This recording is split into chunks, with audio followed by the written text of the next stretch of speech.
To reconvene this special public hearing of the City Council on the capital improvements budget, the 1 and 6 year street and highways program, and the proposed biennial budget.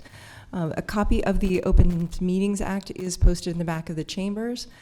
I think we'll have the clerk run through our procedures we've been following since we began at 3 o'clock this afternoon. Sonny, can you talk about the sign-in sheet and our other procedures, please? Yes. If you wish to speak, you must sign in. If you do not wish to speak, you do not have to sign in. You can only sign in for yourself. Please indicate if you are using StarTran for transportation. Speakers will generally be called in the order in which they are signed in. Those using public transportation may be called before you. To allow everyone an opportunity to speak, you will have a maximum of 5 minutes to make your comments. Questions from the City Council members do not count as part of the 5 minutes. You may speak only once. Please try to avoid repeating points made by other speakers. Please consider having a spokesperson for your group. Your group could stand to be recognized. If you sign in but change your mind, you may take your name off the list, and supporting letters and documents can be given to the clerk. If you have a cell phone, please use the silent mode and make any calls in the hall. Thank you. I would just add that to facilitate an efficient meeting, there will be a timer set that will go off after 4 minutes, indicating that you still have a minute left of testimony. At the end of the public testimony, we will allow the applicant to have a rebuttal, and then we will go into more extensive staff questions if there are any. There may be a few staff questions along the way, but we're largely planning to reserve those for the end of the meeting. All right, please call the first testifiers. We'll have 2 of you come down at once to try and continue to make this meeting run efficiently. First testifier is Kobe Mack. Next would be Wes Ostrich. And then on deck would be Tom Hardesty. Good evening, members of the council. My name is Kobe Mack, appearing on behalf of the Lincoln Independent Business Association, LIBA. I guess what I'll start off by saying is that we've discussed the changes that the council has proposed so far, some of the things you've been discussing to avoid the property tax increase, and we would be supportive of that. We have, however, recently heard some concerns raised about the portion of those discussions or proposals that impact building and safety fees. And because of those concerns, quite frankly, we're ready and willing to offer some other suggestions instead. Not that all of these are great ideas, but perhaps they're areas that you might want to look at or consider. First of all, new hires. The proposed budget includes hiring 33 new employees. We certainly support the addition of more police officers. We believe that increasing our firefighter paramedic force to help save lives is a worthy investment as well, even in the face of the city's promise that new firefighters would not be needed when we voted for the 911 tax. However, investments in new hires in other departments may not be necessary considering our current budget strain. By eliminating those new hires that are paid for from taxes, but keeping all the public safety employees, that's fire and police, that are being proposed, we would be able to save $533,000 in each budget year. City lobbying, by eliminating the line item for hiring of a city lobbyist, you would save $105,000 in tax money. The mayor's staff currently monitors activity at the legislature. The mayor himself, a former senator, lobbies and meets with senators to go over the city's priorities, and in the event the city feels its voice must be heard at the Capitol, the mayor, city staff, department heads, and city council members are very effective in using their voice. Public safety management. We recently created a public safety director. We feel that if you're forced with some tough decisions to eliminate this tax increase, perhaps we should look at whether or not we really need a public safety director, a police chief, a fire chief, assistant chiefs for each department, a training chief, and 6 battalion chiefs. By the way, in looking at Lincoln Fire and Rescue's budget, next year will show that the average cost per full-time employee will top $100,000 for the first time. That does not include the cost of pensions, which will add another $10,000 per employee. Addressing the Citizen Information Center, the mayor's budget proposal includes $604,000 for CIC. The department is going to outsource some work this year. we recommend looking at outsourcing or privatizing more of, or even all of, the department in an effort to realize savings of $100,000 or more. Providing press releases to our community, live coverage of these meetings, city council meetings, and social media updates and website for the community are important, but it might also be prudent to see if it can be done at a lower cost through privatization. Regarding the emerald ash borer, the research we've done indicates the largest cost of emerald ash borer remediation for cities will peak 8 years after the insect is found in the community. Research also shows that other cities have estimated the cost of removing ash trees at a much lower cost than the $2,071 per tree used by Lincoln Estimates. For example, the city of Chicago, they have a lot more ash trees than we do. They have 70,000. They've estimated the cost of removing and replacing the ash trees at $1,000 per tree. Other communities that have fewer, they're showing even a lower cost. The city of Watertown, New York estimates the cost of removing the ash trees at $450 per tree and replacement at $140 per tree. Aside from that, we do want to convey a concern or disappointment in some of the fee increases that are in the budget. We would like to express disappointment in the manner in which the proposed budget will move $3 million of road construction money into snow removal. Regarding the CIP, I'll abbreviate and I'll give you written copies. The Multimodal Transportation Center, we would suggest removing that from the CIP. $6 million of that is going to be paid for by COP bonds. Those are not voted on by the citizens of Lincoln. Secondly, the library bond has been doubled. It's currently $21 million in the CIP you're operating under. The new CIP would double it to a $42 million bond issue. And then finally, Roy? I have some questions. What other CIP issues do you have?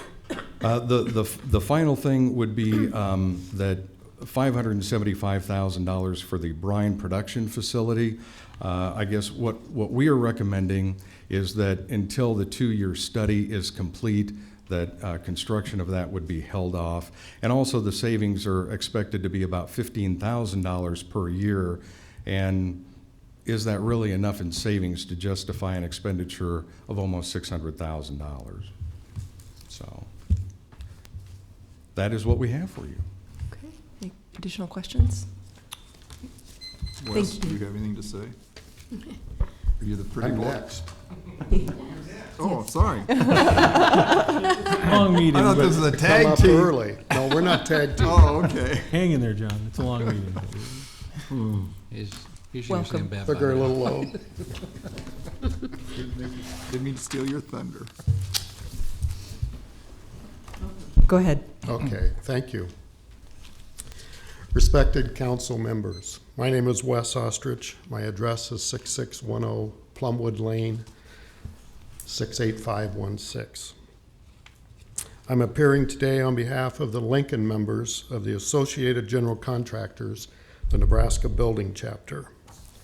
On behalf of this group, I want to voice our opposition to the proposed $1.2 million reduction in the general fund budget for the Building and Safety Department as it appears in the council's budget due for final vote on the 10th. We do appreciate the spirit and effort put forth by each and every council member to control spending and tax rates.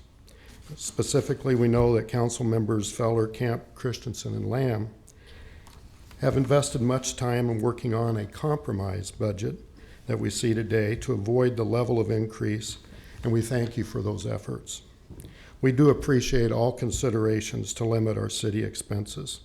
However, and I was glad Kobe touched on this, with all due respect, we have to stand in opposition to the method and the logic of eliminating $1.2 million from the general fund transfer allocation to building and safety budget. The rationale is that building and safety has an $8.2 million surplus fund, so they don't need the general fund transfer. The assumption is that the department will fund the gap by pulling dollars from Building and Safety Special Revenue Fund. Doing so may well cause unintended use of funds within the department. As I hope you're aware, the Building and Safety Fund was established 20 years ago by Executive Order 51123 on August of 1996. And it clearly defines two revenue streams that support the operations of the department: a special revenue fund, which is generated by permit and fees monies, and then a general fund subsidy from inter-fund budget transfers, and that's what's proposed to be cut at this time. The executive order clearly stipulates, and I'm quoting, "This special revenue fund shall be solely for the operation of the Department of Building and Safety and is not a potential source of funding for other city operations or projects," end quote. Further, the executive order defines, quoting again, that the general fund subsidy shall be for 100% of the cost of minimum housing complaints inspection section. 2, 100% of the cost of the fire and bomb investigation section. 3, that percent of the apartment licensing section not covered by fees until the goal of 100% cost recovery from fees is achieved. And 4, that percent of fire prevention inspection section not covered by fees. Many of those are set by the state and not under the control of the city.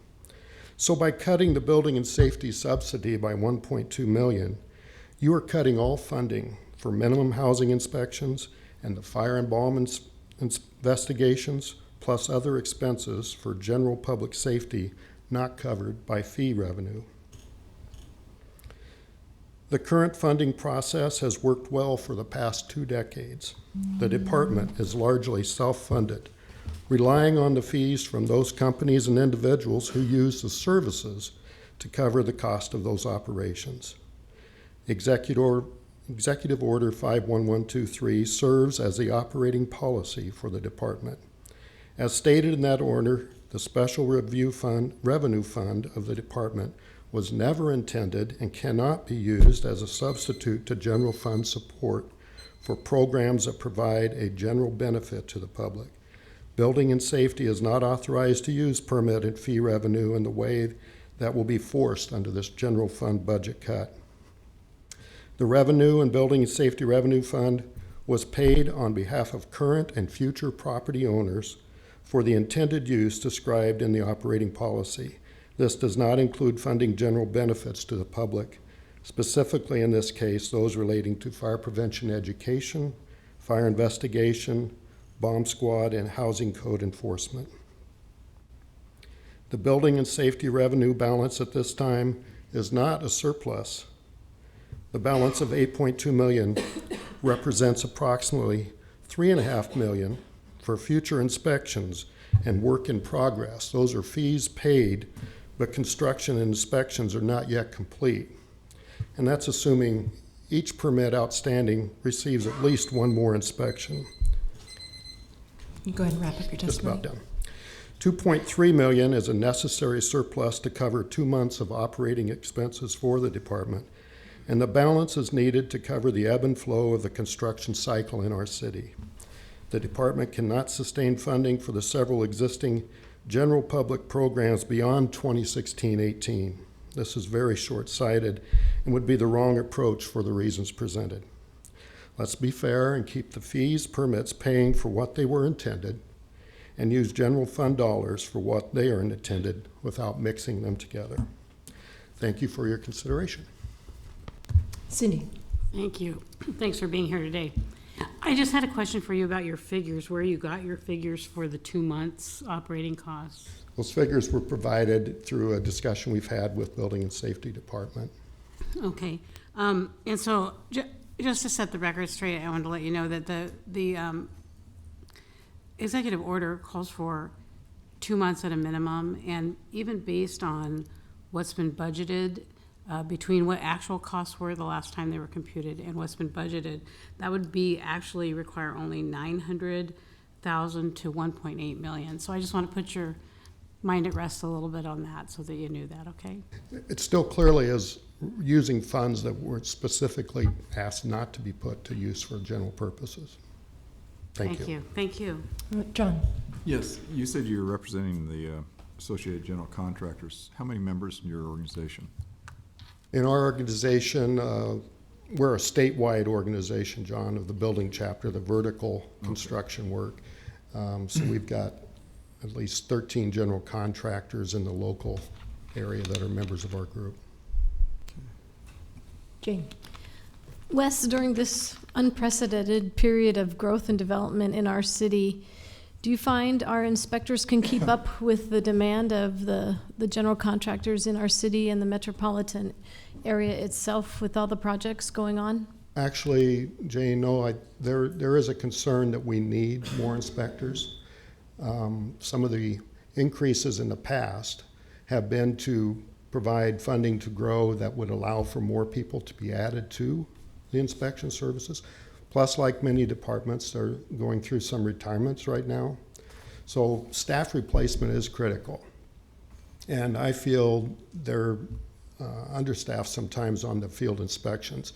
To further cut would delay inspections and cause additional expense to the construction cycle. Thank you. Trent? You mentioned that there were previous increases in fees to this fund that were supposed to go to staff or hiring new staff in the building and safety department. Were those done at the time that those rate increases have happened, and what areas were they? My planned understanding, for? Trent, is those positions were not yet filled. Okay, and which areas were they for? I don't know specific, I think it was to the department wide, but Okay.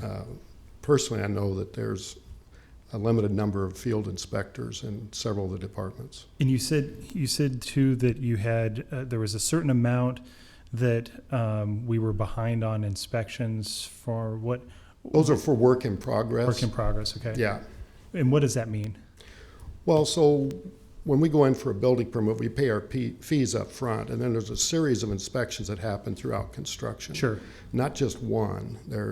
There's inspections for footings and foundations and framing, and then insulation, and of course, electrical and plumbing.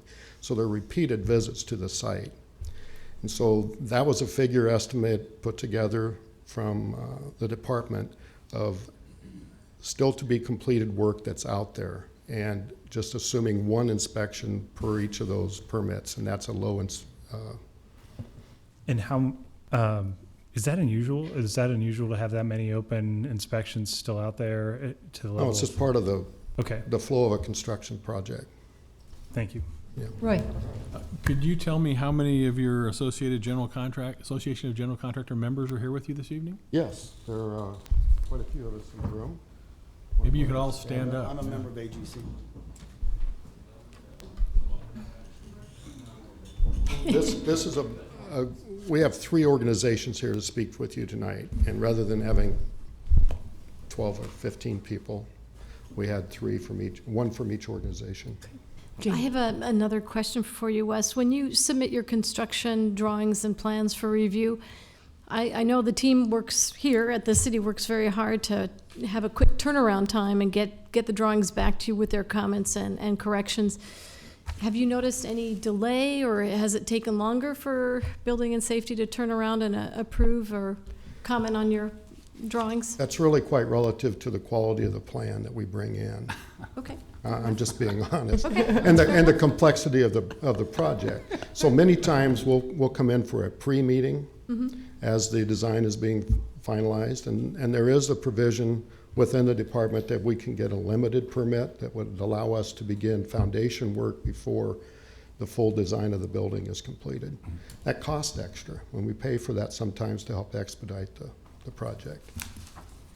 Thanks. Any other questions? Thank you. Thanks for the grilling. You're welcome. Welcome Only to for our friends world. and family. Next testimony is from Tom Hardesty, afterwards Bo Jones, and then on deck would be Dana Karcher. Good evening, council members. My name is Tom Hardesty. I live at 7811 Preserve Lane, Lincoln, 68516. Thank you for your service to the city of Lincoln and all that you do voluntarily here. I come before you today on behalf of several different organizations, the Lincoln Heating and Cooling Contractors Association, Lincoln Plumbing Contractors Association, Mechanical Code Task Force, and Plumbing Code Task Force. We wish to express our opposition to the elimination of the general fund allocation to building and safety. Having served on the Mechanical Code Task Force for the past 15 years and discussing the proposed cut with fellow contractors across all trades, we want you to see our point of view. In 1996, when then Mayor Johans came to the trades and asked us to become self-funded, we wanted assurances that those funds were used as intended.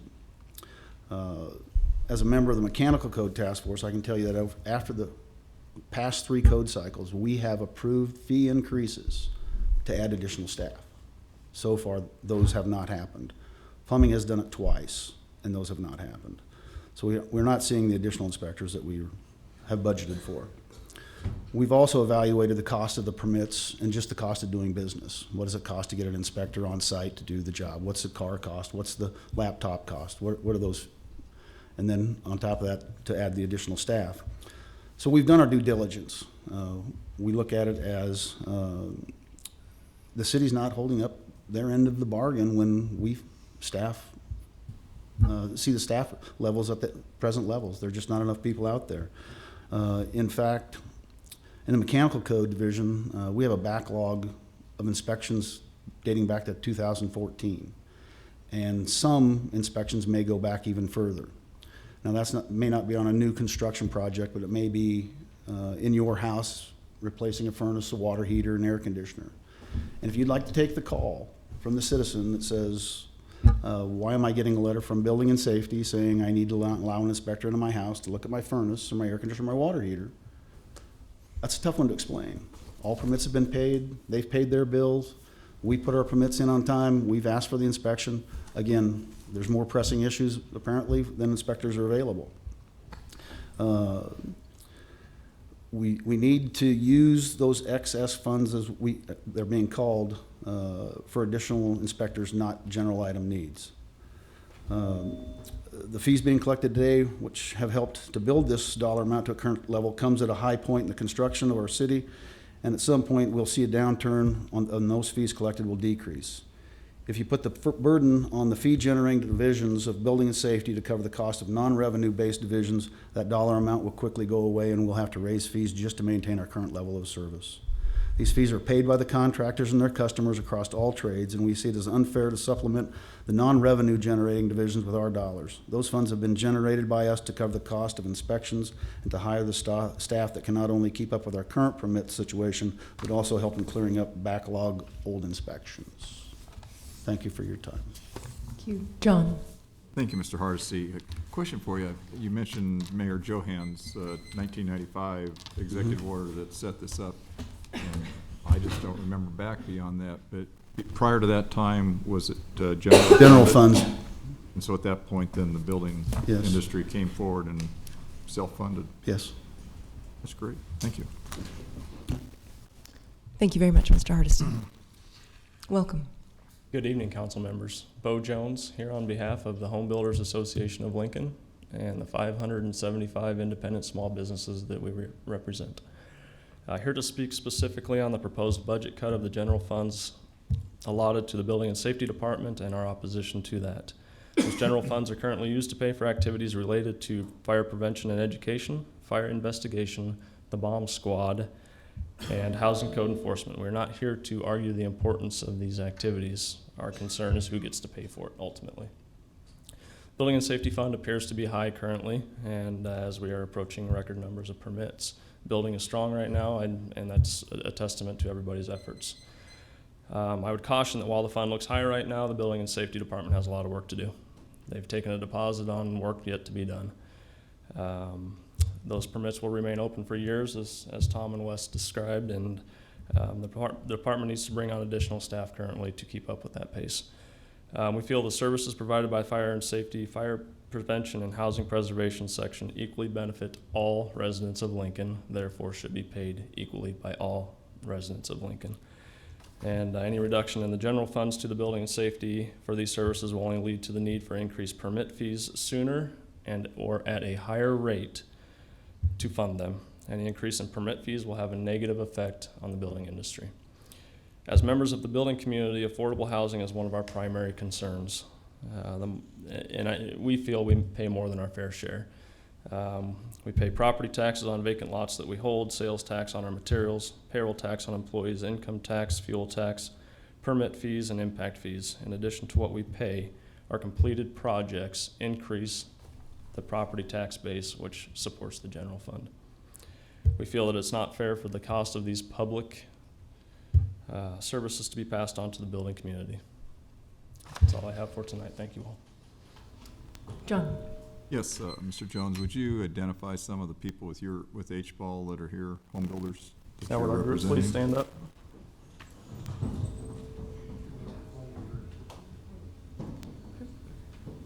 Thank you. Any other questions for Mr. Jones? Oh, thank you very much. Good evening. Mr. Jones, can I get your address, please? 3801 West Bucks Drive. Good evening. My name is Dana Karcher. I live at 3925 B Street. I'm a certified arborist, a former municipal forestry consultant, and a board member of the International Society of Arboriculture. But most importantly, I'm a brand new citizen to Lincoln, and I'm really very happy to be here. As an urban forestry consultant, part of my company's practice was to develop disaster plans. We did this for urban forests across the country. This included invasive species like emerald ash borer. When Mayor Beitler announced the plans to include EAB funding in stormwater bonds, my former colleagues from across the country were interested to hear about Lincoln's very, very, very progressive urban forestry program. As a citizen, I was also excited with the progressive nature of what the mayor had proposed. Now I believe we are taking a step backwards. Progressive communities have good urban forestry programs, and they also protect their trees. By decreasing funding for EAB, we are essentially dooming our city, which is my new home, to a lower canopy percentage and creating dangerous trees. Scientific studies prove that communities that take care of their trees have stronger economies, better air quality, less crime, and better quality of life. More importantly, Lincoln's canopy provides most needed stormwater capture as we look for ways to combat both climate change and deal with the what I believe is the excessive stormwater issues in Lincoln. If I was your urban forestry consultant, I would tell you that some cities made the same mistake that you might be making here by underfunding the EAB problem. Now they are spending more money on removals, infrastructure damage, more community education, and are in a reactive mode. As a citizen, I would like to see council is creating a budget that will save money in the long run and put less of a burden on taxpayers in the future. Rather than be short-sighted, I would urge council to be proactive in dealing with this problem. You need treatment and control, you need tree removal, you need replanting and recovery, you need education and outreach, and you need to utilize this urban wood that will be created so that the waste is not generated. Trees are an infrastructure, much like roads, bridges, streets, sidewalks, and they must be treated this way. They do provide much needed benefits that make communities livable and economies stronger. Please reconsider this budget cut. Thank you. I actually have a question for you. You mentioned using the wood. That is something that we haven't spent a lot of time talking about. Do you have any examples from how other communities have used the wood once the trees are removed? St. Louis is going beyond a chipping program. They're actually using portable sawmills. Many communities are using portable sawmills to reuse the wood to put it right back into the community in the form of benches and things like that. However, I caution on that. The science is not 100% in on EAB yet, and we need to make sure that whatever wood is being utilized is completely clear of any potential transfer. Chipping is obviously the best way to take care of it, but the chips can be reused in many different ways. Lots of communities throughout, the East and through the Midwest are doing different things, and I know that this community has looked at different ways of removing their trees and how they're going to handle it, and I think they've done a very good job. And I know that there was a comment made earlier about the cost of removal. The cost of removal is dependent upon where you live and where you are and how many trees you're going to have removed at the same time. Clearly, it's going to be a lot less in Chicago because they have 70,000 ash trees. It's economies of scale, obviously. Okay, thank you. Can you please call the next testifiers? Next up for testimony is Meg Mikolajczyk, then Dan Klein, and then on deck would be Heather Nobert.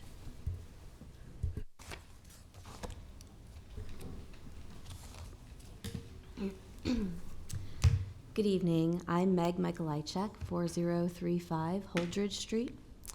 I'm a resident of Northeast Lincoln, and I'm here tonight to address the proposed rate increases related to water and wastewater.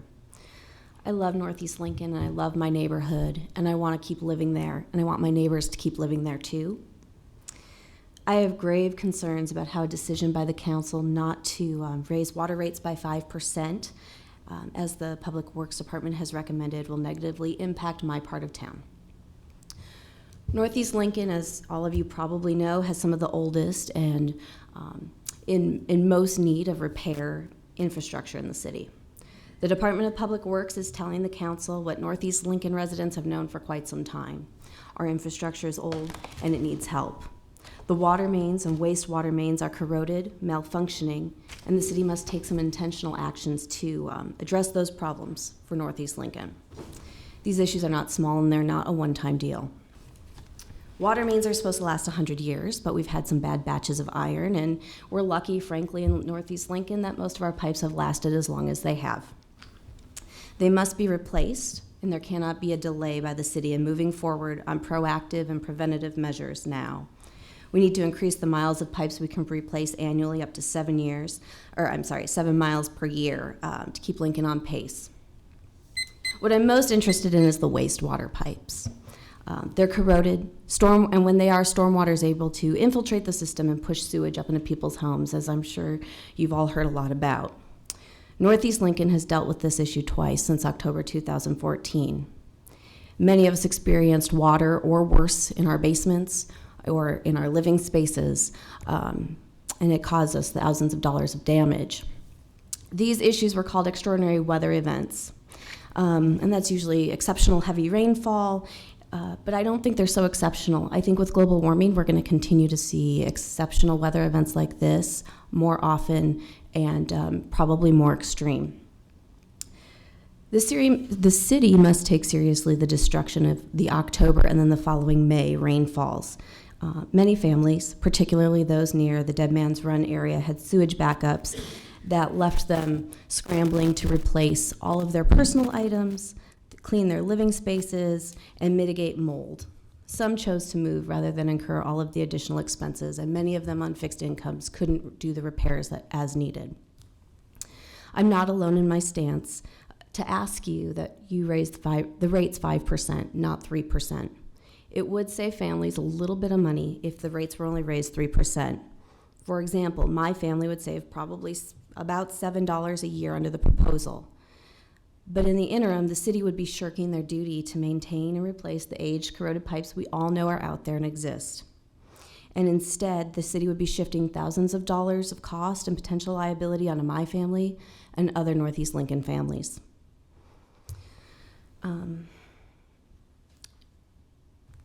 Sorry, I lost my spot. Knowing the city was not going to start fixing the problems all of us in Northeast Lincoln know exist, and Public Works is essentially acknowledging in the request to raise the rates 5% would force my family to do one of two things.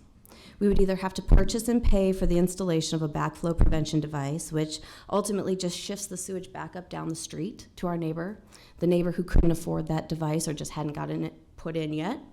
Or two, take our chances, start saving tens of thousands of dollars now, and brace ourselves for when our basement has another extraordinary weather event negatively impact and damage our living space, our home. So please really consider raising the rates 5%. All of Northeast Lincoln really needs this. The areas that are expanding really need this. Our infrastructure in Northeast Lincoln really needs this.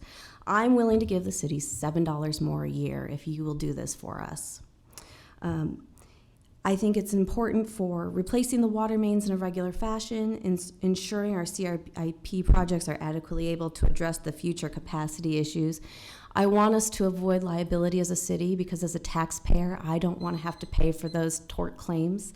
And I want us to all be better prepared for the wet weather issues that we can start anticipating with regularity. Thanks for your time. Questions? Yep. Were there questions? I believe there's some Well, I questions. just want to make a comment. Sorry. It's, the proposed 5% increase would be $24 a year. That's not the figures I've seen, so I apologize if I've misstated. I'd still give you $24 a year if you'll fix our infrastructure. Okay, thank you. Thank you. Okay. Do we have additional testifiers, Sonny? Next testifier is Dan Klein, and then Heather Nobert, and Charlie Schroeder. I believe Mr. Yeah. Klein has left. Yep.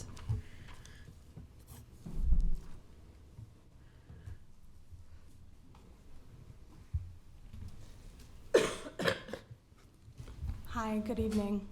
I'm Heather Nobert. I am a Lincoln resident and I'm an employee of the Nebraska Forest Service. Can you please just state your address before you Oh, keep yes, going? it Oh, is thank you. 1525 South 24th, number 1. Would you repeat your last name again, please? Nobert. Thank you.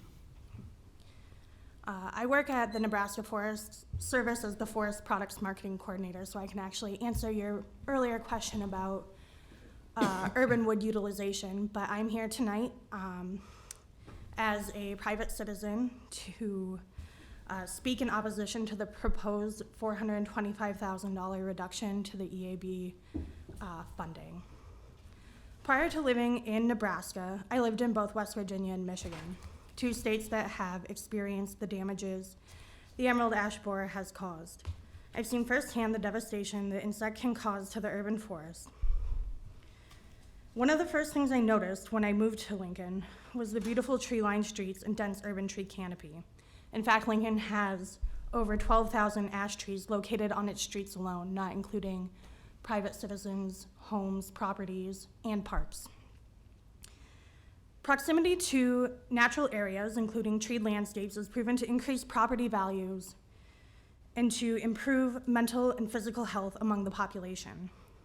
It would be in the best interest of the city to maintain the budget at $950,000 to support the Parks and Rec Department to maintain the quality of life for Lincolnites.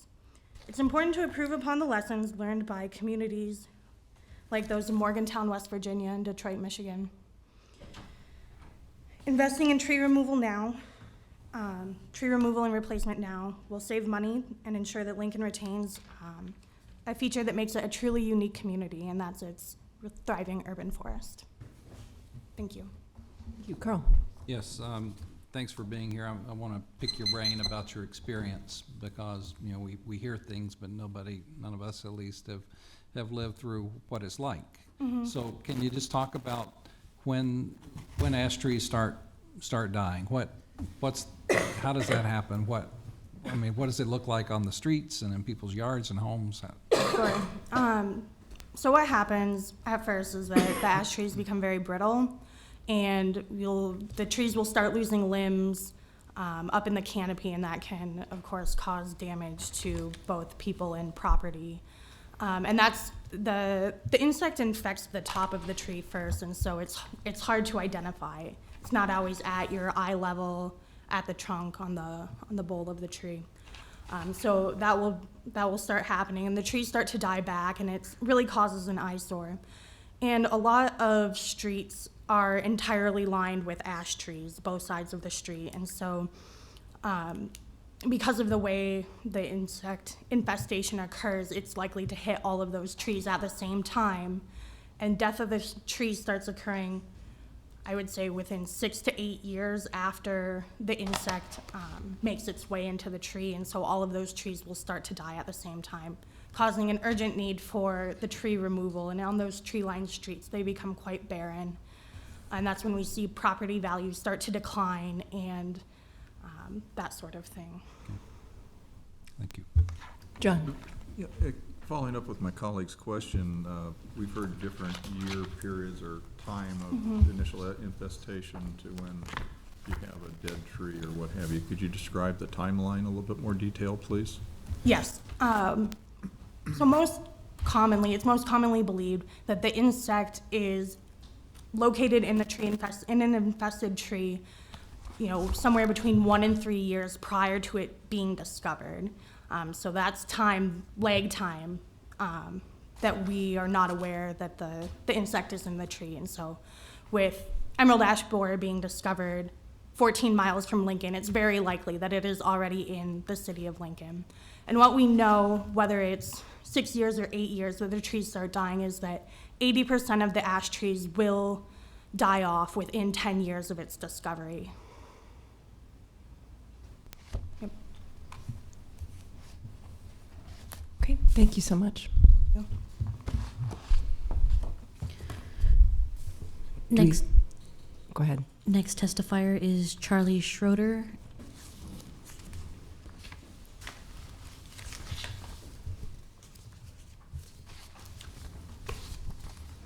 Good evening. My name is Charlie Schroeder, SCHROEDER, 5420 West Chancery Road. I am also the president for A2 1293. I represent all the drivers and maintenance folks down at StarTran. Just here to support the proposed budget with, I missed all the earlier conversation. I had to work, driving the bus today, but from what I understand, the last thing is that stands as the inclusion of phase 1 for expansion for bus service. And I just want to fully support that on the driver's side. While we need more drivers right now, we do need to expand the system now, because as the city keeps growing, the future is just, we're just getting bigger and bigger, and we really lag all the other cities that are comparable for size, that are state capitals, major universities involved, stuff like that. Just an example, Madison, Wisconsin, the city itself is a little smaller than Lincoln, but they have a larger total metro area, but they run from basically 5 a.m. to midnight, Monday through Friday, and Saturday, Sunday from 7 a.m. to 11 p.m., and even on holidays they're on 8 to 8. And so, obviously, even phase 1, even if we include all of the phases that are in the TDP that we have, we're still going to lag that. I don't expect us to get to 5 to midnight, so like that anytime soon, but this step forward to going to phase 1 will get us started in the right direction to where the city is going, what we need to do to actually develop our bus system to be a much better system than it is. And with the changes coming up in October, I think it's going to really help us down the road. That's the main thing I'm looking at. Thank you. All right, thank you so much.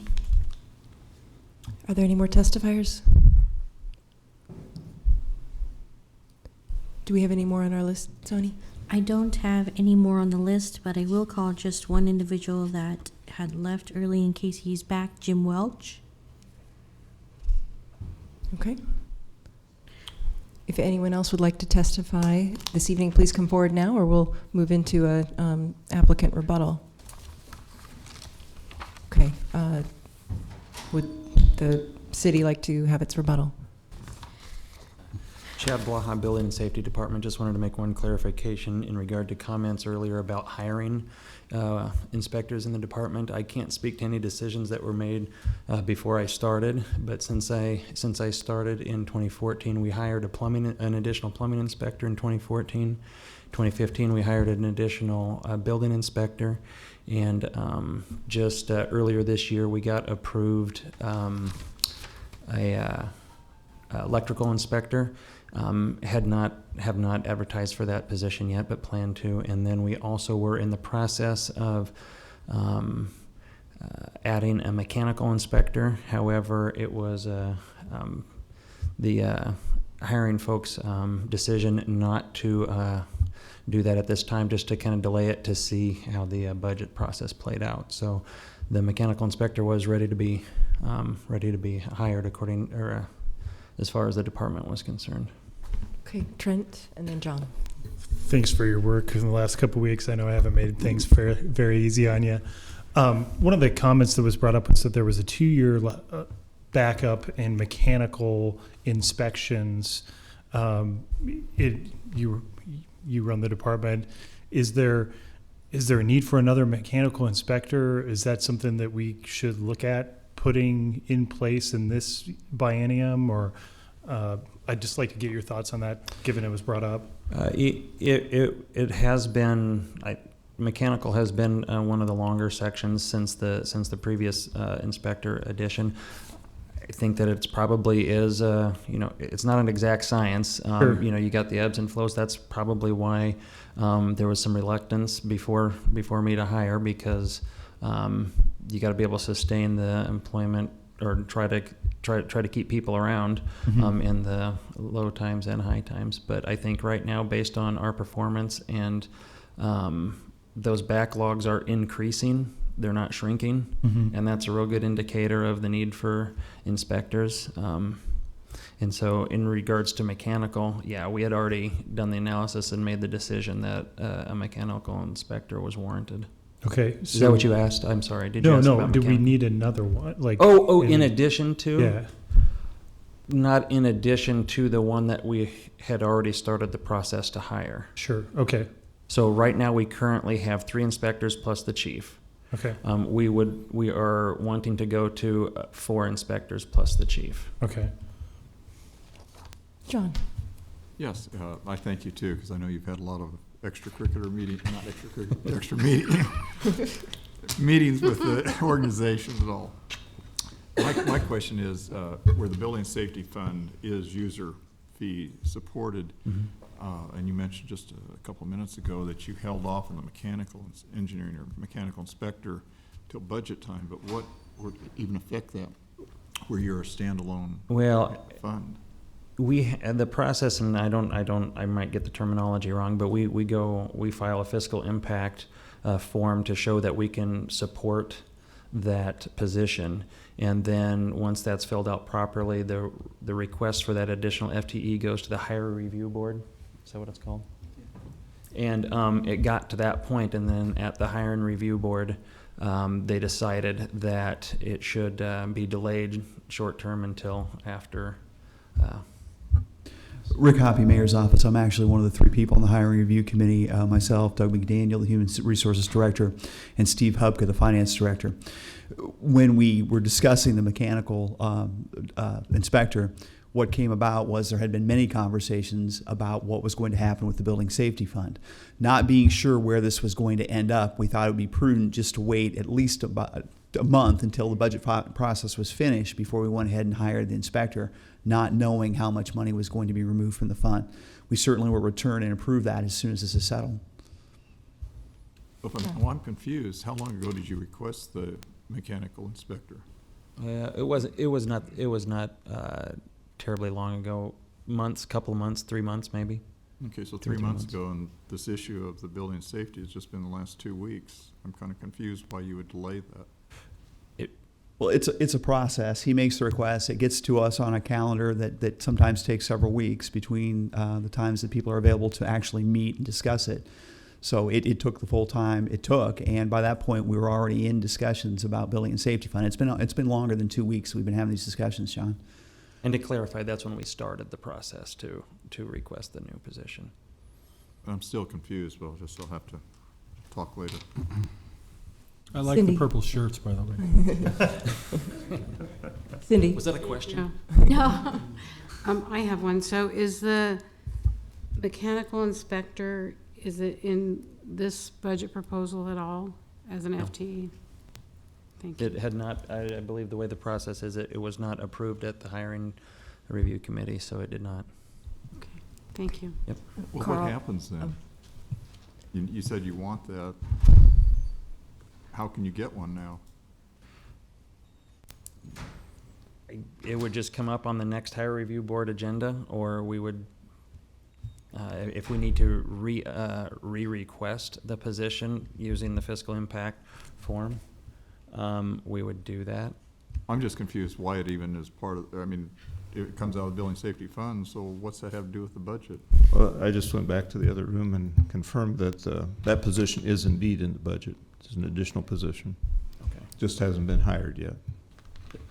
The mechanical? Yes. Oh, Okay. there you go. Carl. I stand corrected. One of the testifiers we heard from a few minutes ago, in addition to talking about the need for more inspectors, also talked about the expertise of retiring inspectors and staff that are reaching the age I hope to reach soon. And so what are you doing to replace those people and get experienced people into those positions to be able to do their jobs? Well, you can't really replace somebody who's been doing it for 30 years. You hope you hire some folks who are very familiar with the trade. All of our inspectors are required to be master licensed. If it's a plumbing, they got to be be able to pass the master plumbing exam. In order to be an inspector, they also have to pass the Code Association test, whether it's an ICC test or if it's the Uniform Plumbing Code test. Other than that, we try to have some overlap. Don't often have that opportunity to have some overlap, to have the new inspector ride along with the outgoing inspector. But it is a process. We do have, actually, you talk about some of the retired inspectors.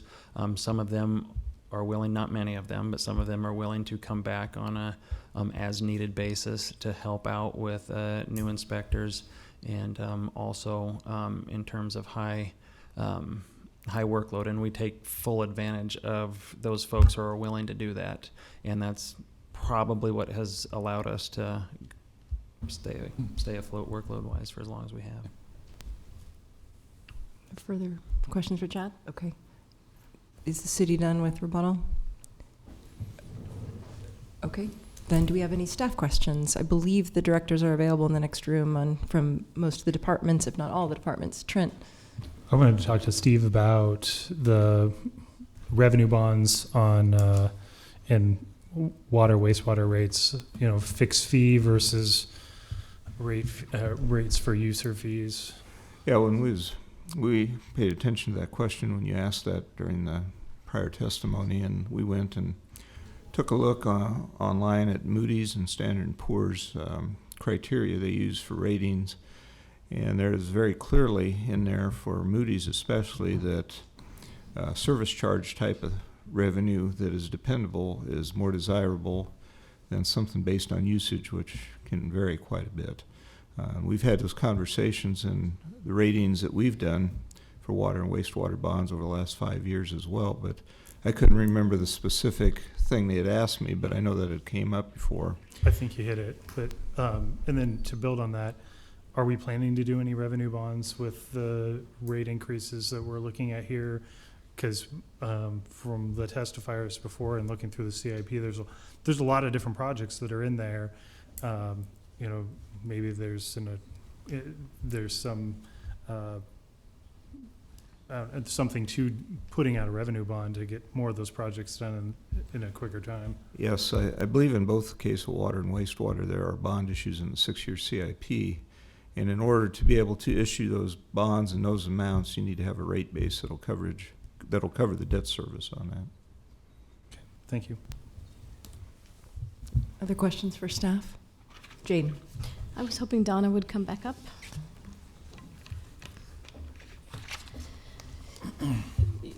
Donna, throughout the testimony, we kept hearing about, I guess, the core of the city and how important it is to maintain the water mains in the city. And in a past presentation, you had used the water main break distribution rates and the performance of those, and it seems like, and also the projected break rates, and why on one of the graphs it shows that the current break rate is increasing because of the age of the infrastructure, certainly, and particularly in the core of the city. So could you talk a little bit more about that? I think we had one testifier earlier tonight that actually got it right on the nail on the head. It's the materials, a particular type of material, thin walled pipe, steel pipe is a problem for us, put in between, I think, 48 and 70s. So we have an era of time where we're not getting the 100-year life out of our pipes. And we certainly want to address that, and also address just that we have to get to make sure we have that replacement program in place so that we don't get behind the ball. Certainly chasing emergency breaks around town are a lot less efficient than doing it systematically. I do have the curves that we talked about within the master plan that show basically, maybe I have them, there they are, which of those kind of rates that we actually chose. We have, obviously, the top one would be maintaining our status quo of 5 miles per year. And we'd get behind with that. It constantly goes up. We'd never be able to catch up with that. The one that was recommended by the master plan was the 7 miles per year. And that's the green line there, which actually gets it to a point where it kind of goes up because that's that materials that are coming to a point where they're going to break. And then we start to level off and we don't have a big backlog of those types of pipes out there in the system. Thank you. Cindy. Thank you, Donna. Thanks for coming up tonight. I know you guys are staying late like we are. Appreciate that. So I wanted to just ask questions about the water main replacement, because that's only a portion of why the water fees are going up, correct? That is correct. Okay. And my understanding is that it's about $1 million a mile for that increase. It is, that's correct. And that just want to be clear that we're not going to hit the 7 miles in 16-17, right? We get to about 6.9, I think, in the second year. Okay. So it's 17-18 where we're actually going to be expanding that? The full, in terms for the 7 miles? Correct. Yes. Okay. Thank you. Mm-hmm. Oh, I'm sorry, excuse me. Oh, go ahead. And then the meter replacement you're doubling the efforts for meter replacement, is that right? That is correct. We are doubling the And can you tell me efforts what there. the cost of that is per year?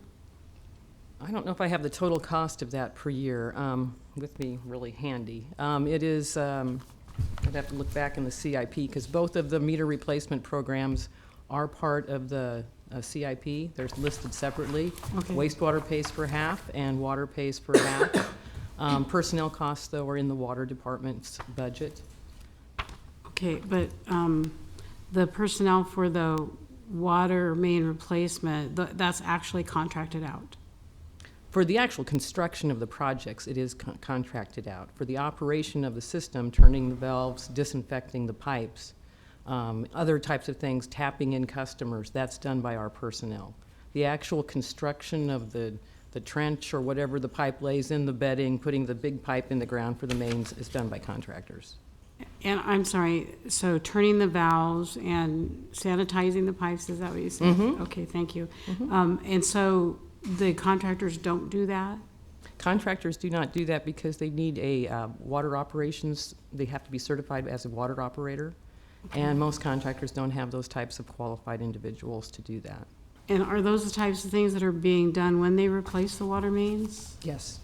And so. And for new growth. Every water main that goes in has to have that as part of the project.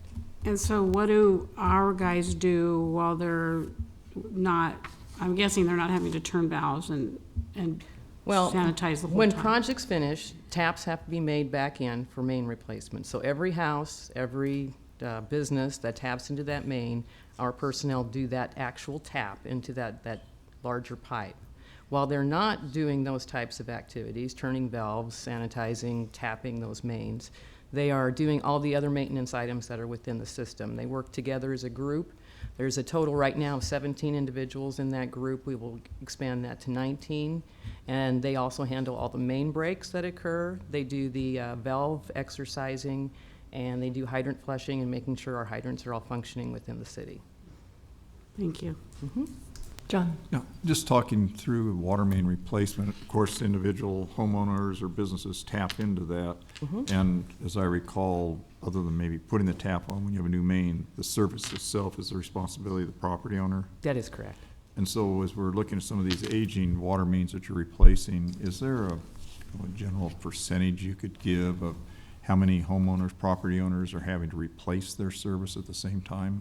I don't know if I have a percentage for that. I will let you know, though, that we do talk to the homeowners and the commercial entities that tap into the pipe and let them know that if their pipe is not in good condition, this would be a good time to have work done, because we have contractors out there in the street that would be working on digging the holes or digging the trenches. Thank you. Jane. Just to answer John's question, it says industry best practice, replacing 4,400 meters per year in order to keep ahead of battery failure rate. When the batteries fail, you can't bill the customers accurately and timely, which means they can't pay. accurately and timely. Talking about me or what Cindy asked? I You. was talking about the water main, the service. Oh, I thought you were talking about water meter. No. Oh, okay, sorry. Can't bill at all if the meter's not working. That's right. Other questions for Donna? Other questions for other staff? Madam Chair, I'd move for adjournment. You know what, I have some questions. Yeah. Sorry, I was just We have waiting to to make vote on sure. some things, don't we? Yeah. We We will have be to vote. voting on some things this evening, but then we will be having another meeting on Wednesday to discuss sort of the more, the changes we tend to make as a council to the budget. And so, given that, I would like to have different appropriate city representatives address some of the suggestions we heard tonight that may come up in that discussion on Wednesday, including the city lobbyist and the role that that person plays and what an impact of a cut there would be. There was mention of potentially eliminating the public safety director, or assistant chief, or reducing salaries with different public safety officers. There was the privatization of the CIC function. And I think also the amount that's been estimated for tree removal related to EAB. Could someone clarify what number the city's been using? I thought we were using $1,000 figure, not 2,000, but I guess I'd like to make sure that that's right. So if we could have those points addressed, that would be helpful for us going into Wednesday. I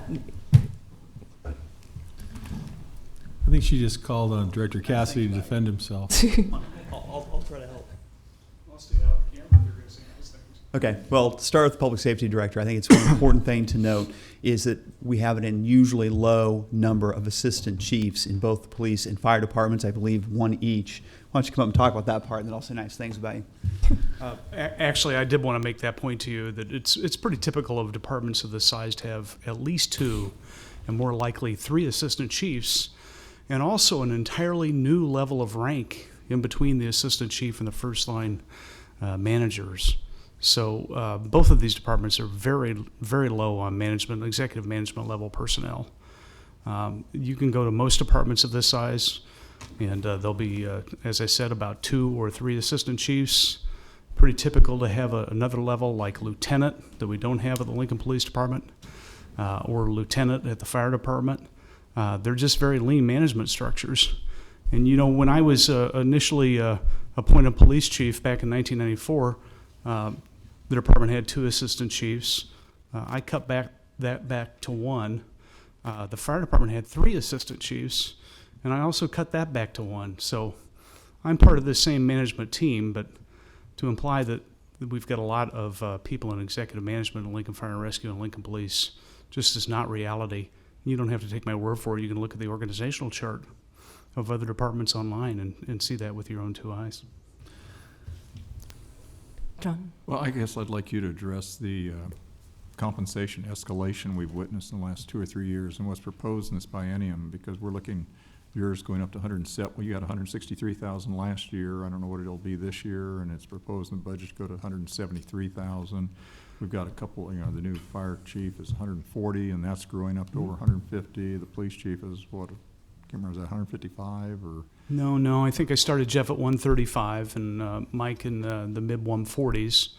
Those are both low compared to the labor array, what chiefs make in similar positions in other cities, particularly Chief Blymeister. And I based the salary offer I made to him based on what his current salary was at the sheriff's office, and wanted to provide him with some room for growth over time. As to my salary, I don't set that, and I've never asked for a raise. I don't really expect one. You know, so it's not an issue for me. Maybe that's where I come in. What is in the budget for Mr. Cassidy's salary in the coming biennium is 3% a year. It is based on an evaluation that we do in August, and then raises are awarded in August and September. Tom has done a great job. We think the coordination between the 3 public safety agencies, 911, fire, and police, has improved a great deal since he's been public safety director. He built enough confidence in the community in how public safety was being managed that the quarter-cent sales tax passed the voters. We believe he's been worth every single penny that's been invested in him in making our public safety forces the envy of many communities across the nation. Well, you know, dealing with compensations and employees is very difficult, but when you look at the top 20, 25 positions in the city and look at the public safety and the fire, police, and Director Cassidy, it's hundreds and hundreds and hundreds of thousands of dollars of overhead. And it's growing phenomenally. I think what you're witnessing is the cost of attracting top talent to do the job that you expect these folks to do. I think we paid a competitive salary for the new fire chief, and as Mr. Cassidy pointed out, we did not pay anything more for Mr. Blaemeister than what he was making in the county sheriff's office. Well, you just look at all those positions and all those six-figure positions, there are just a lot of them. And I just think we somehow need to economize. We can do it better in this city. And I mean, that takes the leadership of the administration, because we're not there able to really have much input except at budget time. I'm not sure what you're asking me. Well, cut $150,000 for us. Cut $150,000 out of what? That's your job. It's my job to just arbitrarily cut it. Look, you've seen the administration's best proposal on the budget. Some of you have not agreed with those. You've made changes. I think we've gone through that process and offered you our best opinion on what best moves the city forward. Did you want to talk about the city lobbyists, Madam Chair? I guess I would like to go through some of those other proposed items, should they become a part of our discussion on Wednesday, so yes. I think it's important to point out that a great deal of our street funding comes through the Nebraska legislature. In the last 2 or 3 sessions, we've been very successful at getting additional street dollars statewide, in part because of the lobbying work done by the folks that we hire. Now, while it is true that we can certainly, at the staff level, talk about what policy we'd like to propose, there's no way any of us can stay there day in and day out as the legislature requires in order to be effective. There's 49 state senators. There are people that have to be built relationships with in each of those cases. There's staff that needs to be worked on, relationships built with those folks, and the point of view gotten across to those folks about what the city of Lincoln needs in order to be successful moving forward. We think the results have been very good. The street dollars have come in very well. LB 610, I can't remember, it was LB 84, and some of the other programs that we've been very supportive of, and we're able to form coalitions with other local governments and other organizations to support street dollars and other things that we think have been beneficial to moving the city forward. And I believe if we could do the cost-benefit analysis, you'd see we derived far more in revenue than what we've invested in a city lobbyist. John. Can't we work more with our local legislators? And we have a good team there that represent the city and the citizens We of work with them Lincoln. very closely, but I think you all have been over there at one point or another. It really does require someone defending your interests every single day and being involved with the legislators and their staff on a daily basis. Okay, there were also some questions about privatizing the CIC. Hello, I'm Diane Gonzalez. I'm the manager of the Citizen Information Center, which is a division of the mayor's office. I believe the figure that was used was about $604,000 for CIC. The general fund is about 55% of that. We also have user fees that fund some of our operations, as well as the cable access fund. We have privatized graphic design. That doesn't necessarily mean the expense for the departments will go down considerably, because when they need private design services, now they will need to pay our contractor for that. In areas like 5 City TV, we already use contractors. We only have 2 full-time staff, and so all the other work is done by contractors on a per-hour basis. We have lost a couple positions over the last few years, and we've had to be creative about some of the ways that we've made that up. One of the positions did a lot of work on Channel 10, and that is now a grant-funded position through the Community Health Endowment. So CIC continues to do more with less, as most of the departments and divisions are doing. As you'll see, our budget is down from last year and from the year before that as well. I'd be happy to answer any questions. Thank you. If maybe Lynn Johnson could come up and speak to the estimates used for tree removal. That was something that was called into question. Good evening. I appreciate the opportunity to talk about this. when we've put together the anticipated cost for EAB response, we really put it together as a package. So it's not just tree removal. It really is the cost for treatment, because we're going to have to be treating a portion of the trees for a period of the time that we're working through the removals. It's the removal cost, it's the replanting cost, and then it also includes a staff position who'll be working with neighborhood associations, who's going to be overseeing the tree planting efforts. So you can't just simply take the $29 million and divide it by 14,000 trees and come up with a cost per tree, because that isn't how the number was put together. We also built in inflationary costs into that, because we anticipated this is going to be happening over a 15-year period, and when we put the model together, we anticipated that there would be inflationary costs that would increase those costs over time. I would tell you that, and I can get you the exact numbers, but I think that we've projected that our tree removal cost is something less than $1,000 a tree.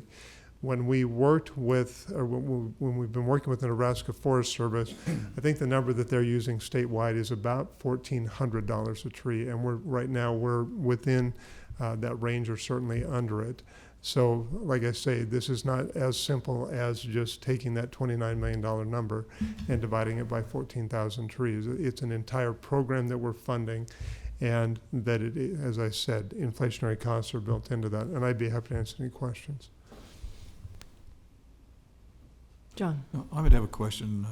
Several months ago, we had the Woods Tennis Center come up, and there was those excess Keno funds, and so 900 and some thousand plus another 300,000-400,000 the city was using, helped fund that project.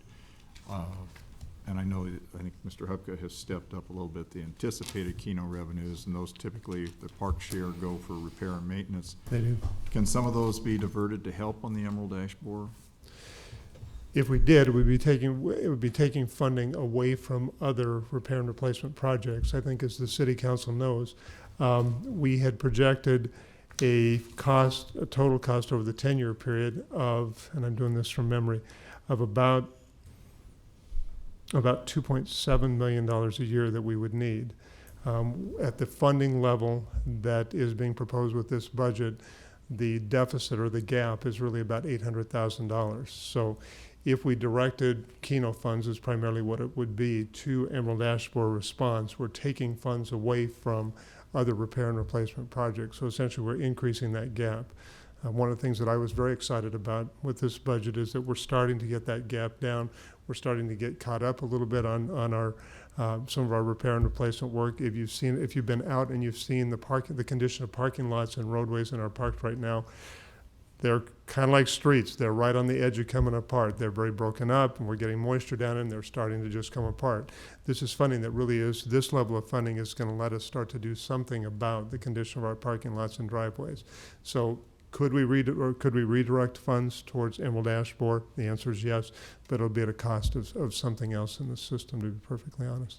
I guess I'd ask you to think about the prioritization, because we did hear a lot of citizens tonight speak about the Emerald Ash Borer and the critical need for that, and fortunately or unfortunately, maybe we need to divert some of those funds that direction, and other amenities take a lesser priority and may have to wait.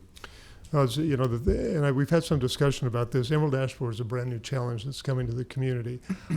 I think we're going to have to identify some new funding sources to address it, because if we're really going to keep up with some of our existing commitments and obligations, this is a brand new challenge. So I think we've got to have brand new funding. This is a portion of it. This whatever the amount is, $525,000 or $950,000.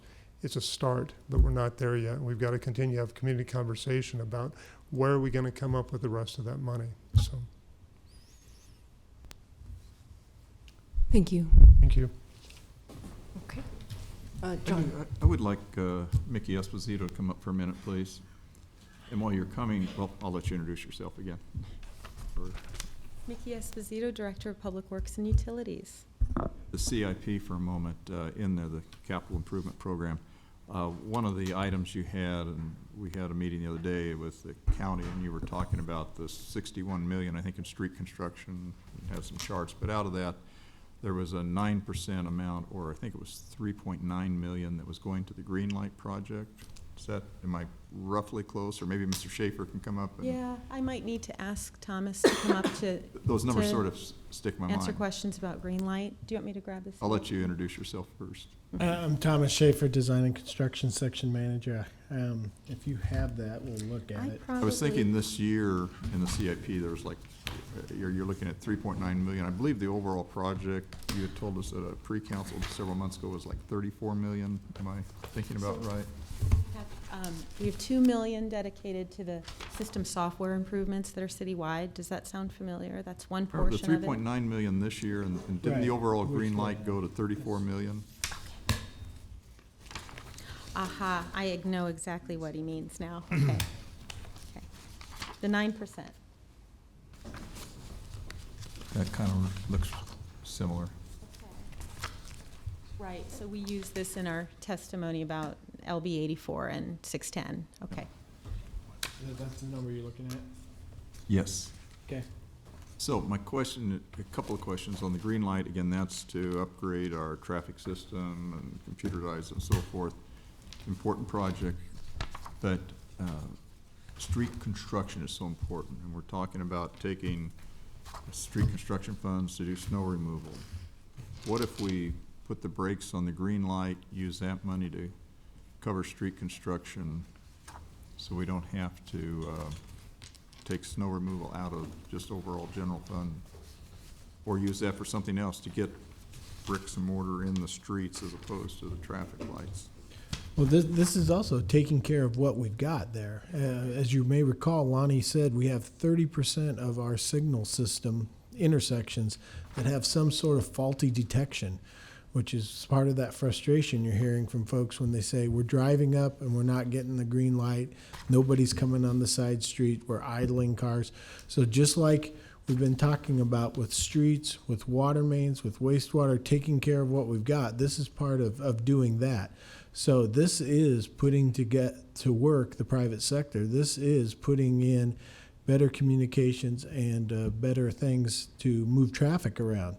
This helps us prevent having to come in and do costly expansions of existing roads because we're able to move traffic through choke points much more effectively. And we're doing more with less by optimizing our system first before we invest in expensive construction down the road. So this is actually a really good thing to do, and lots of cities are going this direction. Well, I'm not denying it's important and all, but in the prioritization hierarchy, I just question, is it up that high to take 9% of those street construction funds to go there versus getting it into the street construction? I mean, I just hear people talk about the streets are in a very, very poor condition. And, I mean, you won't even go to putting blinking reds and yellows during the middle of the night. To me, that would help a lot. Well, I hopefully, just- oh, I'm sorry. Yeah, didn't I mean to get interrupt. frustrated when you won't go there, and yet you want to spend 34 million over here. I just wonder if that can't be staged a little later, and let's get street construction, and let's not rob the general fund for snow removal that we finally got over there, so it's a general item. Well, hopefully what people can see from this graphic is that we're actually investing 70% of the funds into construction. We've got 50% for major roads, and then we have 20% for arterial and residential rehab. So we are going to be delivering a lot of road construction next year, just like we did this year. And as you probably hear from your constituents, they have had a lot of construction in their neck of the woods and on their minds and following detours. So we are investing a lot of money into road construction next year as well. I'd say even with the 6% in rehab, Oh, it's actually yep. 3/4 of the budget's going towards roads. We've got a balance needs. You can't throw everything into one thing only, is what I'd say. And there's a community, just like you've heard tonight. You've heard varying testimony of different sides of it. We've got to balance all of those. And having a good, efficient traffic system that moves people is also important. But it's disconcerting when the mayor's throwing 3.3 million into the street construction fund, so we have that much less to do construction when that was in the general fund before. The Green Light Lincoln?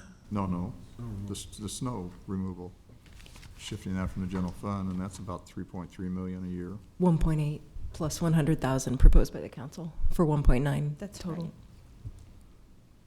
I think ultimately though it moves over in the next 2 years substantially. Carl? Along the same lines then, with the green light, are there some savings, economies in doing the green light program when the whole city for the next 3 years is undergoing the aloe fiber system throughout the community? Is there something that helps with that? Well, certainly you took advantage of an investment that's going into the city rather than letting it remain idle. You also hopefully have the right sort of contractors already in town, economies of scale that we've all heard and talked about. But the bottom line is, if Lonnie were here, he would be saying 20-to-1, 40-to-1 benefit to cost ratio. And so we're going to get people moving through the city much more efficiently and effectively than we've been able to do in the past. And I think they'd tell you, yeah, I'd like to see every pothole, but if we can be spending 75% of our money towards getting the potholes fixed, and then the rest of the time I'm not sitting there in a nice new road that's just nice, but I have to sit in my car. They want to get home. They want to get to work. They won't have to leave at dark 30, and they won't want to get home at dark 30. Jane? Thomas, didn't Allo make a commitment to partnering with the city of Lincoln in assisting us with the Green Light project with the fiber? They put fiber into all of our cabinets, yes. 2 our cabinets are the. Oh. Yeah. I'll let the Allo guy tell me. Fiber guy. Okay. Fiber man. Councilors David Young, Public Works Fiber Infrastructure. The agreement in the broadband franchise is for Allo to install fiber to every cabinet in the first 5 years. The city's obligation is to pay for the connection from the nearest vault to the traffic cabinet. We are obliged to pay for that. The Green Light funds pay for that in the first 5 years of the program. And I guess the follow-up question, some of the cabinets are 25, 30, 40, 50 years old. Is that fair to say? And Yes, that is very fair to say. is some of that money going towards the upgrade of those cabinets or rehab of the cabinets, or where would that funding fall in? That's also part of the Green Light as well. Okay. That's right. But we will do that in a tailored manner. As you remember on the CIP tour, Lonnie will put those where appropriate, those upgrades where appropriate. Trent? So you're asking us to put $4 million towards Green Light Lincoln. How will we measure to make sure it's successful?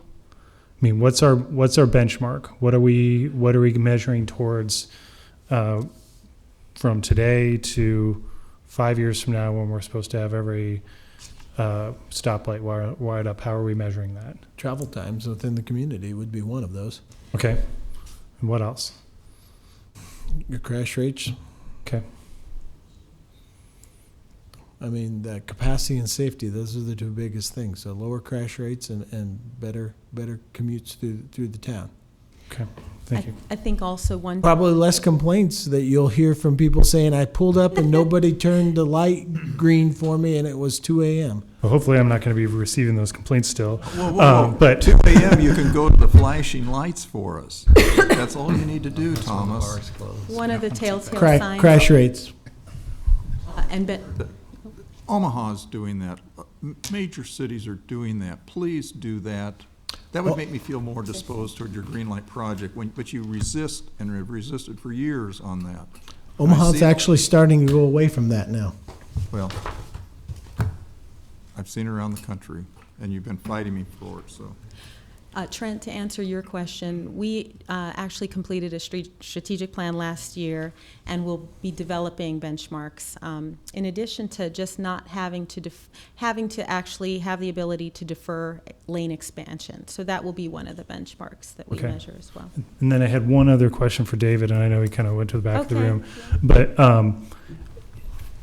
as the fiber infrastructure is being built out, I see guys all over town digging holes to put connection. Well, I'm assuming that there are places where fiber is going to be connected to go in the right of way behind homes.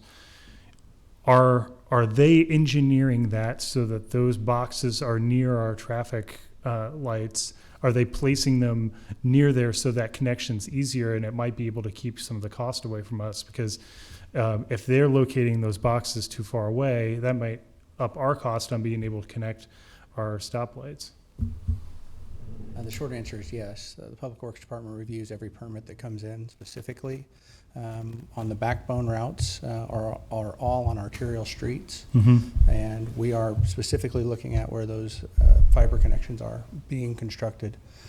My new title should be Hole Manager. Because we have about 15,000 of those we're going to put in over the next 4 years. Okay, thank you. Did you Go put the ahead. screen back on? Okay. Could the clerk put this? Thank you. Okay. One other thing I guess I would say that would be a deliverable from Greenlight Lincoln that the city probably won't be measuring, but is for all the cars that spend less time idling, there's a savings in fuel expense to the consumer. So in some ways, this is one of the most directly impactful parts of the budget to the consumer's pocketbook. Yes. Additional questions for staff? How do we? I have a follow-up. How would we measure that? No, How I'm saying I don't think that's something that the city will be measuring, Okay. but it's something that the taxpayers could stand to see as a benefit or deliverable. I guess we could track the number of tankers that are coming in from the the refineries, but you know, we might be able to get there. Maybe the Energy Office has that data.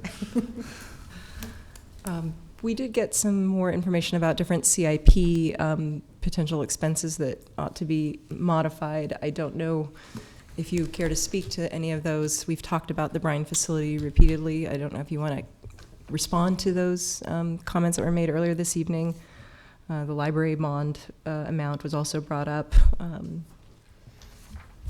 I'll give you the opportunity to address that if you'd like to. I think we've talked a lot about that facility, and I think we've been able to answer and respond to your questions on it. So I think we're doing pretty good. Okay. Yeah. Library?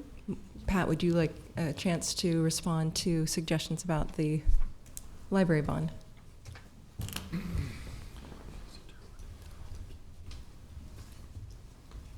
Thank you, Pat Leach, Library Director. I would just note a couple of things. The amount of proposed bond in the CIP project for a central library for bond issue now shows $42 million, which we see as a more reasonable representation of a project.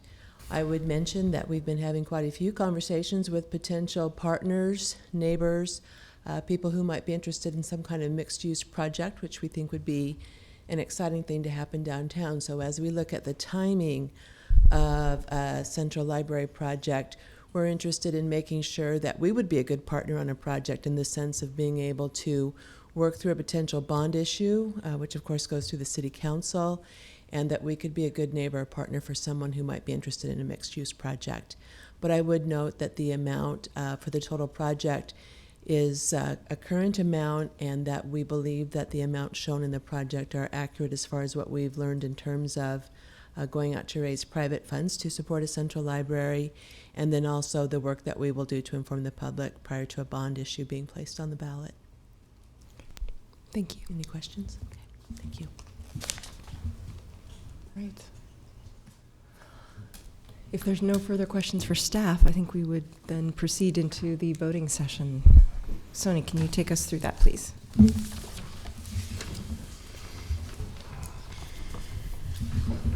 Item number 2, approving the updated fees associated with Lincoln Municipal Code Chapter 5.41, salvage, recycling, and composition operations, including salvage operations, recycling processing center operations, recycling drop-off operations, and commercial composition operations. Introduced by Trent Fellers. So moved. Second? Moved by Trent, seconded by Jane. Discussion? Carl. We have 2 through 13. I moved items 2 through 13, amending my previous motion. Second? Moved by Trent, seconded by Jane. Items 2 through 13. make our health director happy. And healthy. Discussion? Yes. Roy? Yes, we should pass it. All right, please call the roll. And I'm calling the roll on just the motion to vote 2 to 13 together, is that correct? Yes. No, this is actually to Okay. vote Through 13. items 2 through 13. Okay, okay, so Lamb, Yes. Raybold, Yes. Camp, Yes. Christensen, Yes. Eskridge. Yes. Fellers, Yes. Gaylord Baird. Yes. Motion carried 7-0. Yes. Item number 14. Adopting the proposed amended fee schedule for application reviews under Chapter 14.20, Title 26 and Title 27 of the Lincoln Municipal Code and amendments to the Lincoln-Lancaster County Comprehensive Plan and the implementation of a portion of the fee supporting technology improvements associated with application reviews and comprehensive plan amendment with an effective date of October 3rd, 2016, introduced by Trent. Fellers. So moved. Second? Seconded by Jane. Discussion? All right, please call the roll. Lamb, Yes. Raybold, Yes. Camp, Yes. Christensen, Yes. Eskridge. Yes. Fellers, Yes. Gaylor Baird. Yes. Motion carried 7-0. Item 15, adopting a new fee schedule to increase the landfill user fee from $17.75 per ton to $20.75 per ton, effective January 1st, 2017, and to increase the landfill user fee from $20.75 per ton to $23.75 per ton, effective January 1st, 2018, introduced by Fellers. So moved. Second. Seconded by Carl. Discussion? John? Yeah, I will vote against this. That's a 35% increase in 15 months. And I just think that's too much on the citizens. That'll go right through to your garbage rates. Jane? I do intend to support this. If you look at all the municipalities, towns that are in the state of Nebraska, and certainly I can attest we have facilities throughout the state, you can see that their cost per ton is considerably higher than the rates that we charge for our landfill. And I think with trying to keep our landfill viable, this is just a practical approach to handling any of these increases. Roy? Can't say I'm excited about this one, but, everybody's hauler fees are gonna go up. And so, again, I'm not excited about it, but I'm gonna vote for it because I think there are costs associated with the operations at the landfill that do need to be supported ongoing. Carl? Yeah, it's, again, the comparison of our landfill's rates versus the neighboring landfill rates are pretty significantly different in that they're significantly higher than ours, which kind of creates an economic incentive, I guess, for people to dump their trash in Lincoln. Don't know that that's one of the things that our community would want to be known for. Also, as in terms of the amount that it costs people, if people do get serious about recycling, whether they have to or voluntarily do it, they send less stuff to the landfill than even at a higher tonnage or higher rate per ton, it still may cost less. So I would support it. Cindy? Thank you. I have a real struggle with this one. And because it will increase rates, and to the people who use garbage services, the haulers have to pass on those rates, and we would expect them to because they're business owners. I'm concerned because I do live in an area of town where there are a lot of fixed income residents who can't afford to have increases in their rates of this sort, and then also, we have an ordinance that requires that landlords pay for garbage service, and I think that's good and it's done very well. But landlords pass on that cost as well to the renters, and renters who can ill afford increases, and those increases don't come, at $3 a month. Those increases come $20 or $25 a month increases in rent, and so I'm really concerned, and I'm not going to support this. Did you? Okay. Please call the roll. Lamb, No. Raybold, Yes. Camp, No. Christensen, Yes. Eskridge. Yes. Fellers, Yes. Gaylor Baird. Yes. Motion carried, 5-2. Item 16, establishing a new rate schedule for customers of the Lincoln wastewater system for purposes of covering the system's operational and maintenance costs, including debt service and the capital improvements program for fiscal year 2016-2017 and fiscal year 2017-2018, introduced by Trent Fellers. Would you read item 17? I'm going to move both of these to one item. Okay, also item 17, establishing a new rate schedule for the Lincoln water system for purposes of covering the system's operational and maintenance costs, including debt service and the capital improvement program for fiscal year 2016-17 and fiscal year 2017-18. Move approval of items 16 and 17. Second. Seconded by Carl. Discussion. Roy. Again, not very excited about this. I'm conflicted a little bit. However, you know, the increased costs going to all of the residents of Lincoln counterbalanced with the growth that this will hopefully enable in the fringes of the city. That growth is important. The city is growing or the city's dying, and we need to keep growing. So I will reluctantly support this. Trent. I'm for growth. I'm for maintenance of infrastructure. I'm for being able to drink water. So I will support the approval of these two.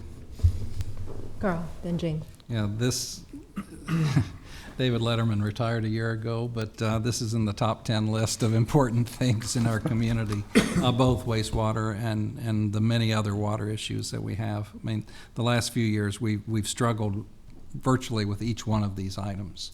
Water quality, water supply, water delivery, wastewater, all of them. And this is, and the way we pay for it typically is through rates. And it's really important to not only the growth of the community, but also for the welfare of individuals who live in the core of the city. I know in one of my probably first month on council, we had a water main break on North 14th and O. Severe damage to businesses located in that area that took them quite a while to recover from the losses that they experienced, something that the city was involved in. This is just way up there at the top of my list of important items. I support it.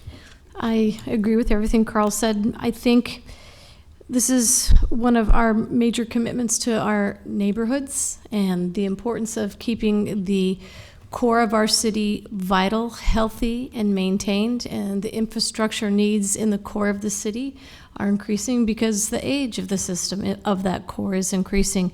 And I certainly celebrate the growth of our city on the perimeter, and that's something that we can all be proud of.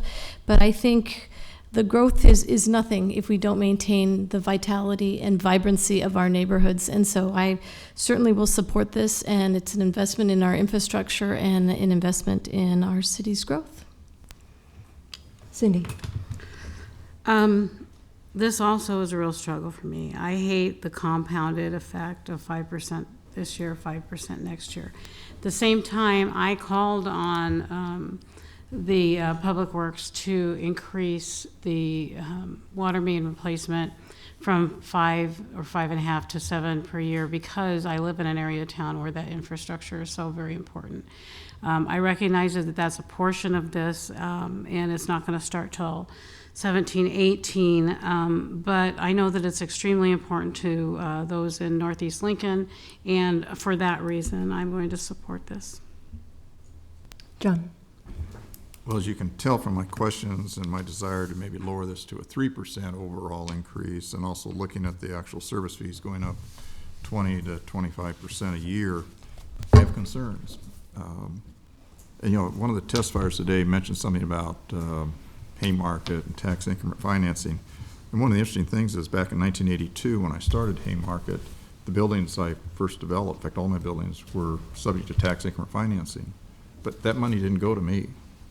It went to put in new water mains in Haymarket, new sanitary sewers in Haymarket. And I think that's where it should go. Recent years, the last 10, 12, 15 years, TIF, taxing for financing, is not going there.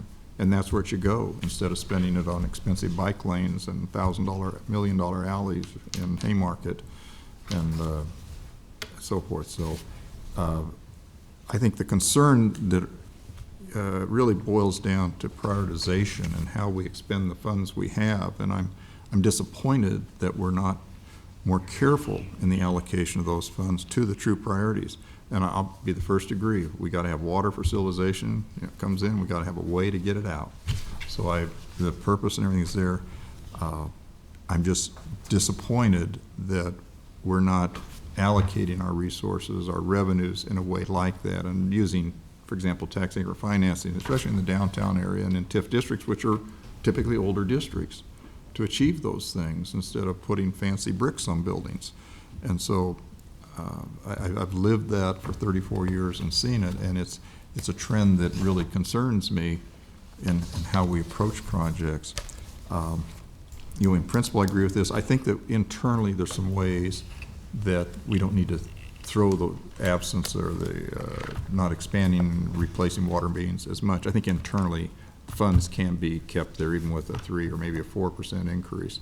So I'm not going to support this because I am concerned. I want to send a message to Public Works, to the public, and to the administration that I want to see a better allocation of funds. I want to see them really tighten better, because this is going to go through, we've got all the cumulative effects of all of these increases is going to be hitting a lot of citizens that are on fixed incomes. And then finally, although we already did the health fee increases, I thought it was very interesting at our one of our budget hearings we had that Director Judy Halstead of Health Department said, when asked why we have to do 3% when the economy's only been growing at 1% a year for the last several years, and her response was, well, you keep negotiating big contracts with the unions, and I've got to pay $21,000 for a health insurance program for a family, and I've got $1.4 million of unfunded sick leave that I have to buy out of eligible people retired tomorrow. And so I think we have a bigger task ahead of us to rein in those costs and make some positive efforts, and some of that may need to go to the state legislature, but we have got to make some changes because these are really hurting us as a city. We want growth, we want it done in a sustainable way, we want to protect water and so forth, but I think we have a bigger task ahead of us to tighten the belts and tighten the way we prioritize. Thank you.